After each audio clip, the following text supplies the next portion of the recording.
बड़ा लोकतंत्र और अब बहुत लोगों का अभिप्राय है कि जनसंख्या की दृष्टि से भी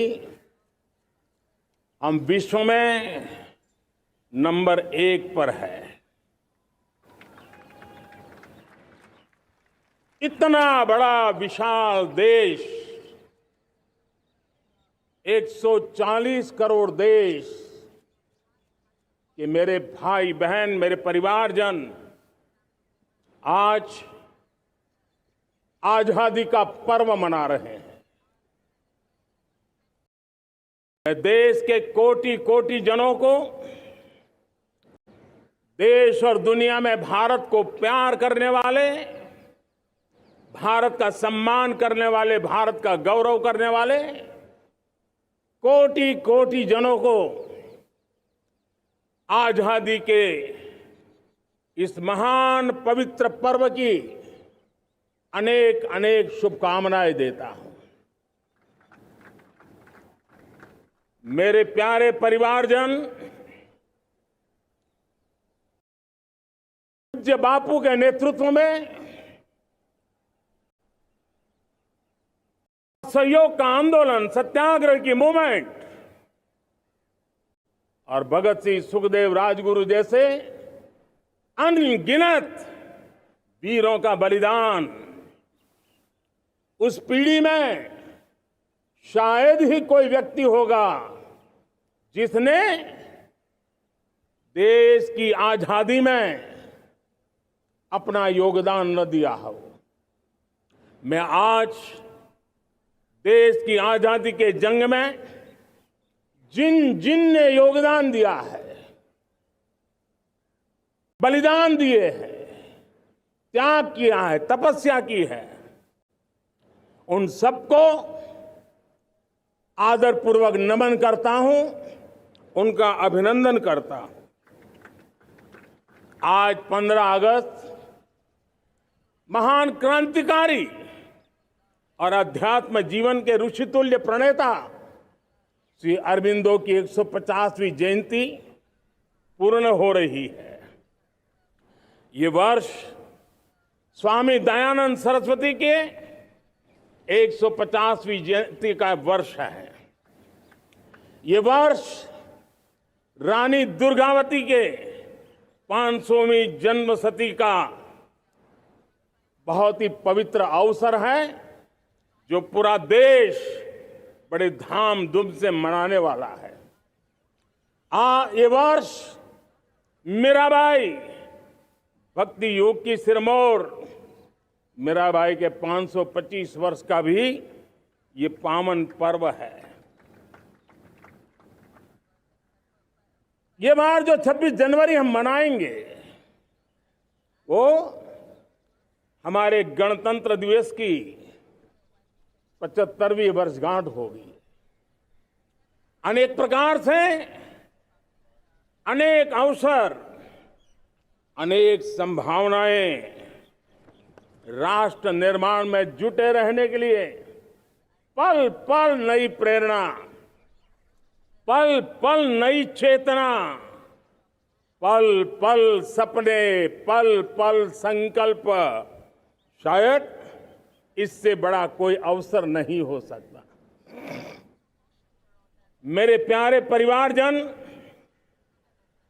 इस बार प्राकृतिक आपदा ने देश के अनेक हिस्सों में अकल्पनीय संकट पैदा किए। जिन परिवारों ने इस संकट में सहन किया है, मैं उन सभी परिवारजनों के प्रति अपनी संवेदना प्रकट करता हूं और राज्य और केंद्र सरकार मिलकर के उन सभी संकटों से जल्दी से मुक्त होकर के फिर तेज गति से आगे बढ़ेंगे, ये मैं विश्वास दिलाता हूं। मेरे प्यारे परिवारजनों, पिछले कुछ सप्ताह नॉर्थ ईस्ट में, विशेषकर मणिपुर में और हिंदुस्तान के भी अन्य कुछ भागों में लेकिन विशेषकर मणिपुर में जो हिंसा का दौर चला, कई लोगों को अपना जीवन खोना पड़ा, मां बेटियों के सम्मान के साथ खिलवाड़ हुआ। लेकिन कुछ दिनों से लगातार शांति की खबरें आ रही हैं। देश मणिपुर के लोगों के साथ है। देश मणिपुर के लोगों को पिछले कुछ दिनों से जो शांति बनाए रखी है, उस शांति के पर्व को आगे बढ़ाए और शांति से ही समाधान का रास्ता निकलेगा। और राज्य और केंद्र सरकार मिलकर के उन समस्याओं के समाधान के लिए भरपूर प्रयास कर रही है, करती रहेगी। मेरे प्यारे परिवारजनों, जब हम इतिहास की तरफ नजर करते हैं तो इतिहास में कुछ पल ऐसे आते हैं जो अपनी अमिट छाप छोड़ करके जाते हैं और उसका प्रभाव सदियों तक रहता है। और कभी कभी शुरुआत में वो बहुत छोटा लगता है, छोटी सी घटना लगती है, लेकिन वो अनेक समस्याओं की जड़ बन जाती है। हमें याद है 1200 साल पहले इस देश पर आक्रमण हुआ। एक छोटे से राज्य के छोटे से राजा का पराजय हुआ, लेकिन तब पता तक नहीं था कि एक घटना भारत को 1000 साल की गुलामी में फंसा देगी। और हम गुलामी में जकड़ते गए, आया लूटता गया, जो जिसका मन चाहा हम पे आके सवार हो गया। कैसा विपरीत काल रहा होगा वो 1000 साल का। मेरे प्यारे परिवारजनों, घटना छोटी क्यों ना हो, लेकिन 1000 साल तक प्रभाव छोड़ के रही है। लेकिन मैं आज इस बात का जिक्र इसलिए करना चाहता हूं कि भारत के वीरों ने इस कालखंड में कोई भूभाग ऐसा नहीं था, कोई समय ऐसा नहीं था जब उन्होंने देश की आजादी के लौ को जलता न रखा हो, बलिदान की परंपरा न बनाई हो। मां भारती बेड़ियों से मुक्त होने के लिए उठ खड़ी हुई थी, जंजीरों को झकझोर रही थी।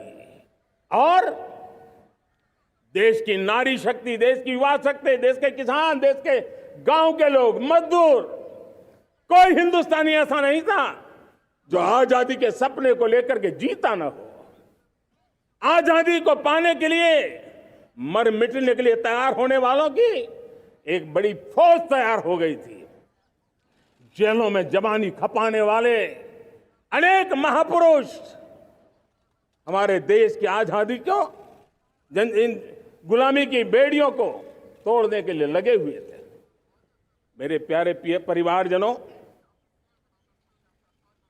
जन चेतना को वो व्यापक रूप, त्याग और तपस्या का वो व्यापक रूप, जन जन के अंदर एक नए विश्वास जगाने वाला वो पल आखिरकार 1947 में देश आजाद हुआ। 1000 साल की गुलामी में संजोए हुए सपने देशवासी पूरे करते हुए देखे। साथियों, मैं 1000 साल पहले की बात इसलिए कह रहा हूं, मैं देख रहा हूं फिर एक बार देश के सामने एक मौका आया है। इस ऐसे कालखंड में हम जी रहे हैं, ऐसे कालखंड में हमने प्रवेश किया है और यह हमारा सौभाग्य है कि भारत के ऐसे अमृत काल में, यह अमृत काल का पहला वर्ष है।